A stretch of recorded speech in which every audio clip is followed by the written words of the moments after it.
Hi, I'm Kira. Welcome back to the channel. I'm so glad you are here. Chaturanga Dandasana, the infamous yogi push-up.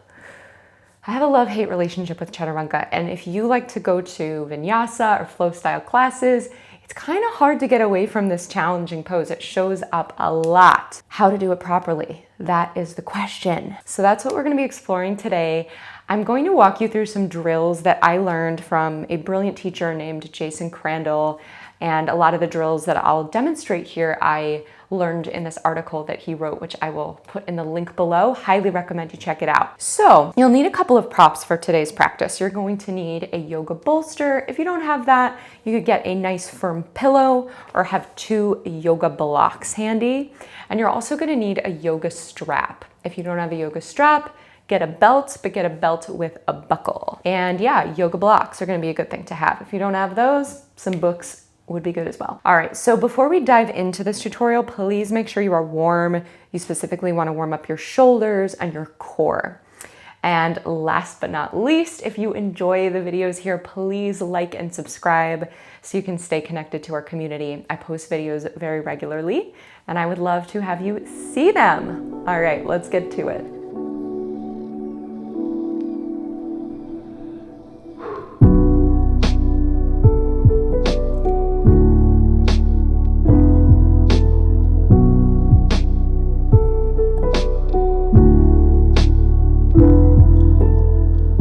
Let's get our props in order first.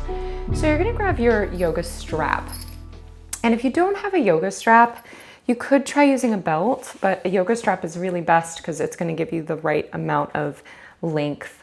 So yoga straps, most of them have 2 little loops here on the end. So I'm just gonna show you how to do this because sometimes straps are a mysterious thing. So we're gonna loop through both of the metal pieces, then bring it back around and loop through the second one. And we pull, creating a loop. So you're gonna create a loop so that when you stick your arms into this loop and place the strap above your elbows, the hands are gonna be about shoulder width distance. So if you need a second to get that organized, you can pause the video, get that going on. Okay. So once you have your strap set up, you're just gonna set it off to the side. And the first thing that we're gonna do is Chaturanga on a bolster. It's the best way to do Chaturanga because you get to experience the pose and focus on your muscular engagement and alignment without having to hold yourself up. So you're gonna take a bolster the long way and place it on your mat. If you don't have a bolster, you're gonna be using a nice big pillow or perhaps 2 blocks. So next you're gonna lay yourself onto this bolster and place the end of it about 2 inches below your collarbone. And you're gonna tuck your toes and place your hands on your mat. Okay, now we find Chaturanga on the bolster. So I want you to feel that this bolster is supporting your weight. If it's not, adjust. And then walk your hands back so that your forearms are vertical and your elbows are forming a 90-degree angle.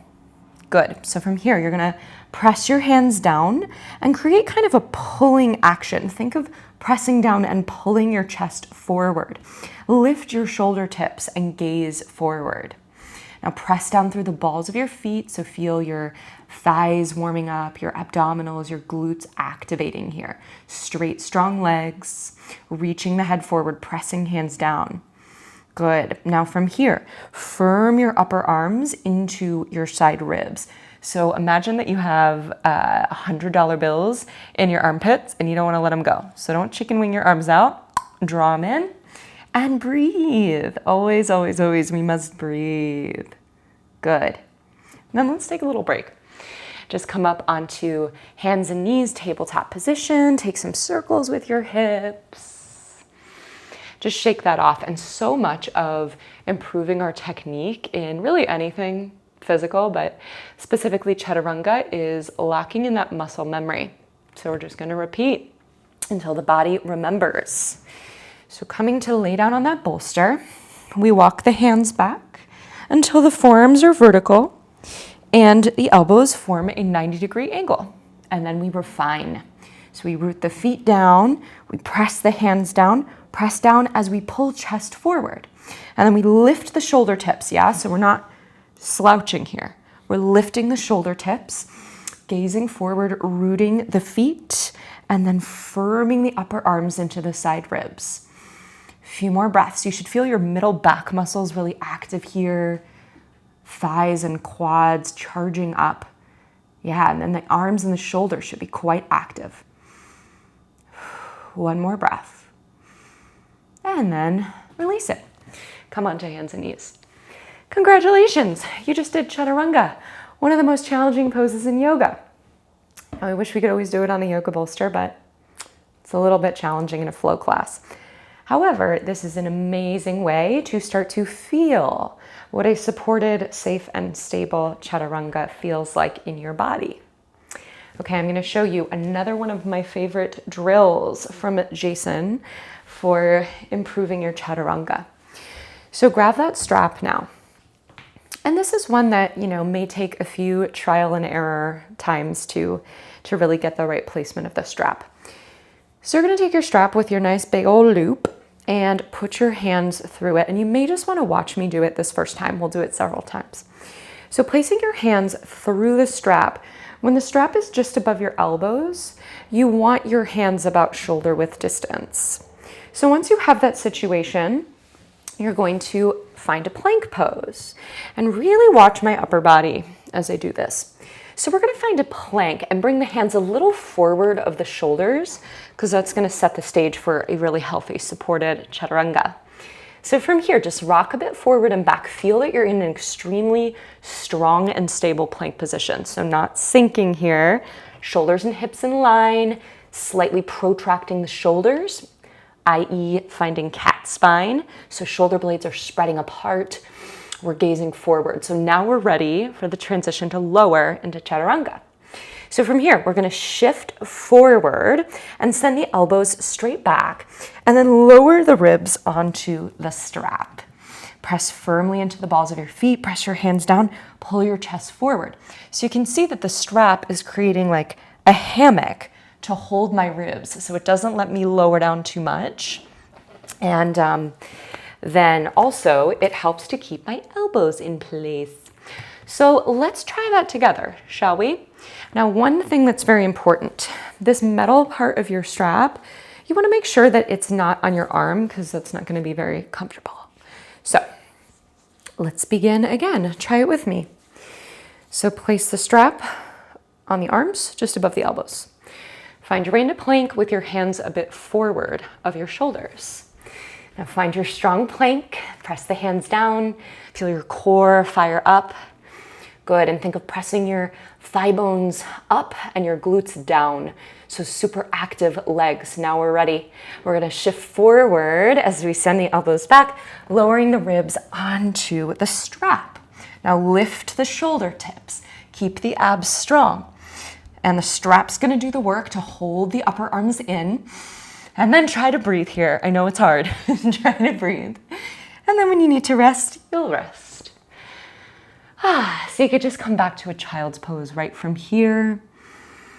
Just take a moment, let your breath settle, let your arms relax. And then wherever you are, I want you to just take a peek at the screen because I'm going to show you something that really changed my Chaturanga. So Chaturanga, although it's a push-up, the action isn't like an elevator, so it's not going straight up and down. The action of Chaturanga Dandasana is more like an airplane landing on a runway. So I'll show you what I mean. From the plank, there's a sensation of hands grounding down while chest pulls forward and the elbows come back. Yeah? So rather than straight up and down, it's more like I'm pulling into my runway and I'm gliding onto my runway. Yeah? So try that one more time. I'll talk you through it. So with the strap over your arms, you're gonna find your plank pose, hands a little forward of shoulders, and then you're going to shift your weight forward, bend the elbows back, lower your rib cage onto that strap. And then keep breathing. Take about 3 or 5 breaths there. And then when you need to rest, you'll rest. You'll lower the knees down, take the strap off and find a child's pose. And just give your arms a break. Working in this way will really change your chaturanga, but it can be a little overwhelming. It can be a lot of information at once. So take as many breaks as you need. And as I said in my opening, this is, something that I revisit every couple of weeks in my own practice, just to make sure that I'm really being honest with my chaturanga. Okay, time to take the training wheels off. We're going to do chaturanga with hands on blocks on our knees. So grab your yoga blocks or your books, if you're substituting books for blocks, and you're going to place them on your mat shoulder width distance apart. Now that's different in everyone's body. So go ahead and find your measurement of shoulder width distance. And then we're just going to do a couple of chaturanga push-ups on our knees. So the reason that I like to use blocks for this is it just gives the shoulder more space and helps you feel that beautiful 90-degree angle that we've been exploring in the elbow as we did these drills, yeah? So you can just watch first, or you can dive right in with me. So you're gonna place your hands on your blocks and come into a tabletop, but you're gonna walk your knees back here. So if you look at my spine, it's sort of at an angle.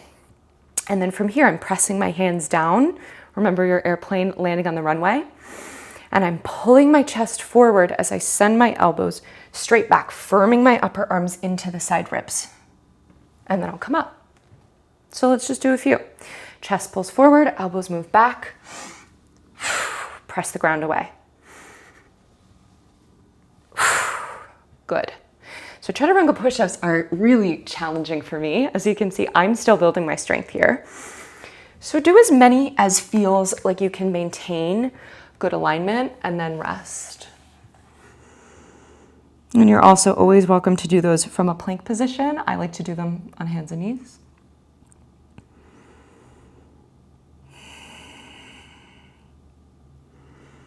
Good.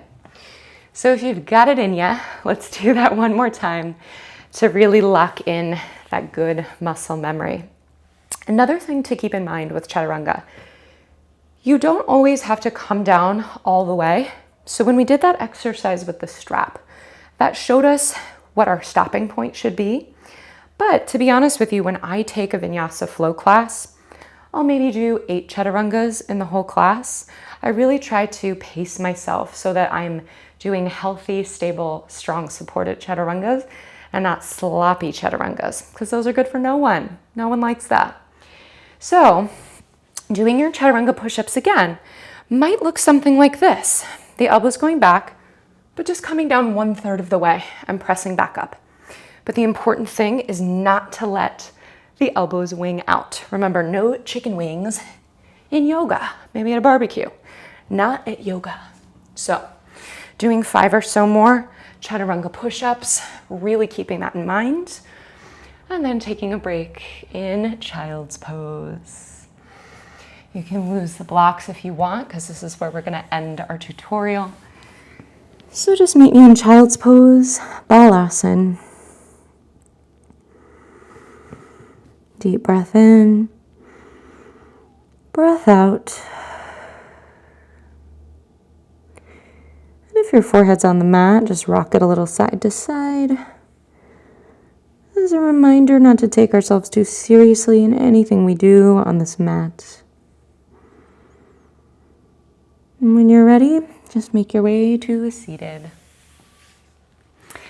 Thank you so much for joining me for this Chaturanga tutorial. I hope this was useful for you. It's a lot of information, so please revisit it and also check out the article that I mentioned by Jason Crandell. I'll post that in the description below, and I will see you on your mat again soon. Namaste.